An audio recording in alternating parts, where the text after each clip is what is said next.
Apesar de muitas pessoas não perceberem, o ronco tende a atrapalhar a qualidade do sono. Hoje eu vim até a Roem para falar de um assunto que incomoda quem ouve e até quem tem. É o problema do ronco. A doutora Cláudia está aqui com a gente e ela vai explicar o que é esse ronco, essa apneia obstrutiva do sono, se é uma doença, se não é. Obrigada, viu, doutora Cláudia? Olá, Carolina. Olá a todos. Então, é um distúrbio de sono. O ronco e a apneia obstrutiva é síndrome da apneia e hipoapneia obstrutiva do sono. Então, durante esses eventos ocorre uma parada respiratória, né? O ar deixa de chegar aos pulmões por uma obstrução das vias aéreas na região da orofaringe. O paciente tem microdespertares durante esses eventos, com isso, obviamente, que a qualidade do sono fica bem comprometida, né? As causas são as mais variadas. Com o passar dos anos, né, e a diminuição da tonicidade da musculatura, né, vai aumentando a flacidez dos tecidos da garganta, então esse problema vai aumentando. Então, o que acontece é que quando o ar passa por essa região, ele com a flacidez desse tecido, ocorre uma vibração, essa vibração produz o ronco. E quando essa obstrução é muito grande, você tem a apneia, que é a parada respiratória mesmo.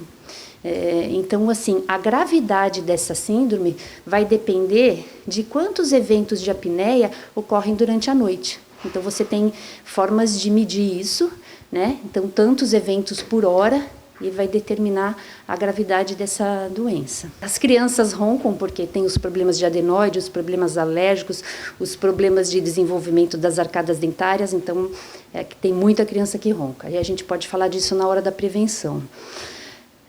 Então, o que acontece assim, mais ou menos 1/4 da população é afetada por esse problema. É bastante gente, 1/4 da população mundial. Daí a gente tem sedentarismo, obesidade, o alto consumo de bebidas alcoólicas, né? Estilo de vida. O estilo de vida contribui para aumentar esse risco de desenvolver essa síndrome. Então, você vê que por aí é bastante importante o estilo de vida e aí entra a prevenção também. E acometem tanto mulheres como homens. Nos homens, na faixa de 20 e 40 anos, você tem uma maior proporção de homens, na proporção de 3 homens para uma mulher. Mas depois dos 60 anos, esse número se equilibra e aí a proporção é a mesma, é 1 para 1 mesmo. Tem pessoas que sofrem e até acordam com o próprio ronco. E causa sofrimento ao cônjuge que convive com quem ronca. Antigamente, eu até roncava, sim. Mas eu tive que passar por um procedimento cirúrgico de tirar um nódulo na narina. Então, já aproveitei, né, e resolvi também o problema do ronco. Então, eu fiz uma cirurgia de desvio de septo, onde hoje a minha apneia é ausente. Então, eu não ronco mais. É ruim para quem ronca e também para o parceiro da gente, porque meu marido reclamava bastante. Então, hoje eu já não tenho mais esse problema. O ronco, ele realmente, às vezes, eu acordava com o meu próprio ronco, então ele incomoda tanto quem tem esse problema, quanto o nosso parceiro também. Então, graças a Deus, foi um problema que foi resolvido. Hoje eu tenho noites mais tranquilas, né, de sono, graças a esse procedimento cirúrgico, e o ronco, não acordo mais com o meu próprio ronco, né, e meu sono é bem mais leve e mais tranquilo. Eu já tive uns probleminhas aí com ronco, sim. O parceiro roncando. Dava para acordar à noite com o ronco dele. Já teve noites de eu ir para o outro quarto por conta do ronco. Só acredito que foi uma fase, né? Nós passamos por uma fase aí onde ele apresentou um volume mais alto na hora de roncar. Às vezes ele se sentia incomodado também, né? E a gente não consegue dormir, aí já ia até para outro lugar para ver se ficava livre do ronco. Os riscos são muitos. São muitos riscos, porque com a dessaturação de oxigênio, né, que é a diminuição de oxigênio que chega nos pulmões, isso cria uma sobrecarga para o coração. O coração trabalhando em sobrecarga, você aumenta os riscos de doenças cardíacas graves que podem levar o paciente à morte mesmo. É muito grave. Então, você tem aumento de hipertensão, arritmias cardíacas, AVC, tá? Pela falta de qualidade de sono, você tem maior risco de acidentes no trabalho, acidente em casa, diabetes. E tem diversas oportunidades de tratamentos. Exatamente. Bom, o diagnóstico é feito através da anamnese, né, onde a gente vai identificar o estilo de vida desse paciente, como a gente estava falando, e ele vai ter que ser orientado quanto a isso, né? Depois é feito um exame clínico, onde existe alguns índices, onde vai ver a sonolência daquele paciente durante o dia, se ele tem muito desânimo, muito cansaço. O relato do cônjuge é importante para ver o que está acontecendo durante a noite. Então, no exame clínico também vai ser identificado tudo isso. Aí é feito o exame oral, o exame odontológico, tá? Porque nesse exame a gente vai ver como está a condição bucal daquele paciente, se ele tem dente suficiente para a colocação do aparelho para o ronco, né? Existe um aparelho oral para o ronco. Se ele precisa fazer algum tratamento prévio antes da colocação, como está a saúde das articulações, da ATM, para ver se pode ser colocado e de que forma, até onde você pode ir com isso.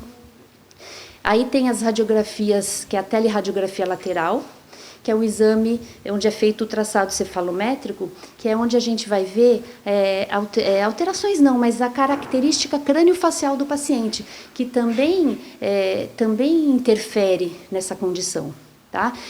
Problemas de mordida também. Então, tudo isso é importante. Então, esses exames são importantes, né, para ajudar, tudo isso para ajudar no diagnóstico, e a polissonografia, que ela é determinante. Porque através da polissonografia vai ser identificado a gravidade, vai ser determinado a gravidade, que ela pode ser leve, moderada ou grave. Existe tratamento, assim, existe alguns tratamentos. Então, por exemplo, vamos dizer que o paciente fez toda essa avaliação e ele apresenta uma apneia obstrutiva de nível leve ou moderado. Aí a gente tem a indicação do aparelho oral. Tá? O que o aparelhinho vai fazer? O aparelho ele vai promover uma condição bucal melhor, anteriorizar um pouquinho a mandíbula, não deixar a mandíbula cair e a língua ser posteriorizada durante a noite. Então, ele vai preservar assim o espaço aéreo. Então, nessa condição, a gente usa o aparelho. Quando ela já passa por um grau grave, aí o aparelho já não é mais indicado. Aí a gente já tem a indicação do CPAP, que é aquele aparelho de ar comprimido, que cria uma pressão positiva, e aí o paciente não precisa fazer esforço ao respirar, mas logicamente que ele é desconfortável. E temos as cirurgias, que no caso pode ser tem cirurgias mais simples, de remoção de úvula, a cirurgia ortognática, que é uma cirurgia que já vai mexer nos ossos da face. Existe essa possibilidade também, só que ela é mais invasiva. Então, assim, nos casos onde ela é grave, mas o paciente não pode, por exemplo, fazer uma cirurgia ortognática por alguma indicação, ou ele tem um problema de saúde onde ele não pode, e ele não usa o CPAP, que seria outra indicação, ele põe o aparelho para ajudar, mas a indicação mesmo nos casos graves, ou seria o CPAP ou a cirurgia. O tratamento é multidisciplinar, então a gente tem que ter assim, um entendimento entre o médico que cuida do paciente, o dentista, tá?